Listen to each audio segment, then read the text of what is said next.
യോഹന്നാൻ സുവിശേഷം അധ്യായം 19 വാക്യം 30. യേശുക്രിസ്തു ക്രൂശിൽ പറഞ്ഞു, ഇത് പൂർത്തിയായി എന്നു പറഞ്ഞ് തല കുനിച്ച് ആത്മാവ് ഏൽപ്പിച്ചു. ഗ്രീക്ക് ഭാഷയിലെ വാക്ക് ടെറ്റലെസ്റ്റായി എന്നതാണ്. അതിന്റെ അർത്ഥം പൂർണ്ണമായി പൂർത്തിയായി, ദൗത്യം നിറവേറ്റപ്പെട്ടു, കടം അടച്ചുതീർന്നു. ഇത് പരാജയത്തിന്റെ വാക്കല്ല. ചിലർ ഇത് പൂർത്തിയായി എന്ന് കേൾക്കുമ്പോൾ അത് തോൽവിയുടെയോ നിരാശയുടെയോ വാക്കാണെന്ന് കരുതുന്നു. എന്നാൽ ബൈബിൾ പ്രകാരം ഇത് ഒരു വിജയപ്രഖ്യാപനമാണ്. ദൈവം മനുഷ്യരുടെ രക്ഷയ്ക്കായി നിശ്ചയിച്ച പദ്ധതിയുടെ പൂർത്തീകരണം, പ്രവചനങ്ങളുടെ നിറവേറ്റൽ. സങ്കീർത്തനങ്ങളിലും യെശയ്യാ പ്രവാചകനിലും ക്രൂശിനെക്കുറിച്ച് മുൻകൂട്ടി പറഞ്ഞിരുന്നു.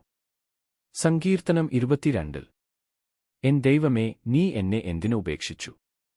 എന്റെ കൈകളും കാലുകളും തുളച്ചു, എന്റെ വസ്ത്രങ്ങൾ തമ്മിൽ പങ്കിട്ടു. സങ്കീർത്തനം 69 അധ്യായം 21 വാക്യം. എന്റെ ദാഹത്തിന് അവർ പുളിച്ച വീഞ്ഞു കൊടുത്തു. യെശയ്യാ 53 അവൻ നമ്മുടെ അകൃത്യങ്ങൾക്കായി കുത്തേറ്റു. ഈ എല്ലാം ക്രൂശിൽ യാഥാർത്ഥ്യമായി നടന്നു.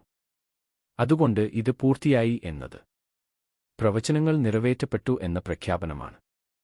പാപമോചനബലി പൂർത്തിയായി. ഹീബ്രിയർക്കുള്ള ലേഖനം അധ്യായം 10 വാക്യം 10 പ്രകാരം യേശുവിന്റെ ബലി ഒരിക്കൽക്കു മതിയാകുന്നതായിരുന്നു.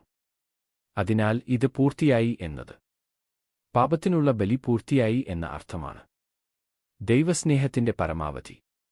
ക്രൂശ് ശിക്ഷയുടെ അടയാളമല്ല, അത് സ്നേഹത്തിന്റെ സമർപ്പണമാണ്. യേശുവിന്റെ ജീവൻ ആരും കവർന്നെടുത്തതല്ല, അവൻ സ്വമേധയാ സമർപ്പിച്ചു. യോഹന്നാൻ അധ്യായം 10 വാക്യം 18. മറ്റുള്ള വിശ്വാസങ്ങളെ ആദരിച്ച്. ഇസ്ലാം വിശ്വാസത്തിൽ ഈസാ അലൈഹിസ്സലാം ഒരു മഹാപ്രവാചകനാണ്. ക്രിസ്തീയ വിശ്വാസത്തിൽ യേശുക്രിസ്തു ദൈവപുത്രനും രക്ഷകനുമാണ്. ക്രിസ്തീയ ദർശനത്തിൽ ഇത് പൂർത്തിയായി എന്നത് ജീവൻ അവസാനിച്ചു എന്ന അർത്ഥമല്ല, ദൈവം നൽകിയ രക്ഷാദൗത്യം പൂർത്തിയായി എന്നതാണ്. ചുരുക്കത്തിൽ ഇത് പൂർത്തിയായി എന്നത് പ്രവചനങ്ങൾ നിറവേറ്റപ്പെട്ടു, പാപമോചനബലി പൂർത്തിയായി, ദൈവസ്നേഹം പരിപൂർണമായി വെളിപ്പെട്ടു, രക്ഷയുടെ വഴി തുറന്നു.